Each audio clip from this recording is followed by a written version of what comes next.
ti në këtë rast, pra në momentin që në një dasëm ka, le të themi, atë që ne i themi harame, gjunahe, ti je justifikuar nëse nuk shkon. Përveç se nëse ty të ofrohet një vend i veçantë ku ti nuk përzihesh me haramin. Për shembull, dasma zhvillohet në katin e parë dhe ti qëndron në një suite në katin e dytë për shembull. Pra je i shkëputur. Ose prive që janë to. Në prive, po, se suite tash në prive, po. Pra në momentin që ti je i shkëputur, këtu ka tolerancë, nuk ka problem, pra nuk je i përzier.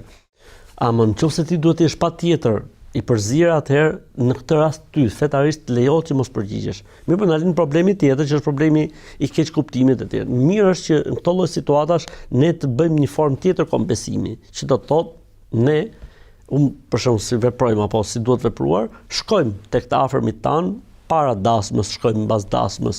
Pra ato qoka, siç quhet gjuhën popullore, i bëjmë dhuratat e gjitha, por nuk prezantojmë dot në dasëm, dhe unë besoj se ka mirë kuptim, sepse njerëzit fund e fare e dinë që ne falemi dhe lutemi, edhe e kanë këtë pjesë, pra e kanë atë pjesën e mirëkuptimit, Po mund të bëhet edhe diçka tjetër, mund të shkohet si fillim, të prezantohet, dhe pastaj me mirëkuptimin e tyre kërkohet ndjes, pra që mos duket se mungoi apo nuk ishte. Po në momentin që fillojnë pastaj ato alkooli, ato gjërat e tjera, atëherë me mirëkuptim, do të thonë shkëputet. Pra unë mendoj se nëse është dëshira e mirë dhe qëllimi i mirë, do të ketë mirëkuptim. Pra edhe ata do ta kuptojnë. Pastaj puna e raporteve të gjakut dhe farefisit është një punë që nuk zgjidhet ditën e dasmës së ndonjërit prej kushërive apo njërit prej gjakut. Domethënë ne kemi një raport që ata e dinë shumë mirë.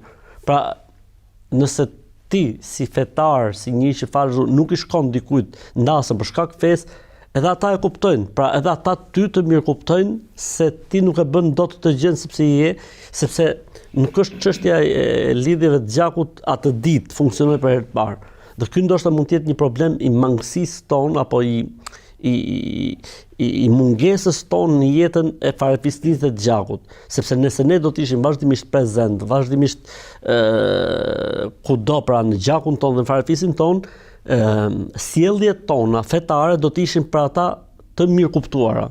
Në momentin që ka shumë shkëputje dhe largësi dhe vjen një dasëm dhe ti edhe nuk i shkon dasëm, këtu pastaj domethënë ka një lloj goditje, le të themi. Për këtë arsye, domethënë ne duhet të jemi shumë korrekt në lidhjet e gjakut, në raportet tona me farefisin dhe me gjakun ton, në mënyrë që nesër pas nesër, kur ne do të mbajmë një qëndrim fetar, mirë kuptohet dhe përkundrazi nuk ka asnjë lloj paragjykimi.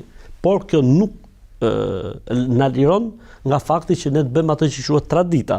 Pra tradita është kur ftohesh diku, duhet përgjigjesh me diçka. Dhe këtë ti mund ta bësh atë ditë mëngjes, këtë mund ta bësh një natë përpara, këtë mund ta bësh të nesërmen. E rëndësishme është të jesh korrekt edhe tek kjo pjesë.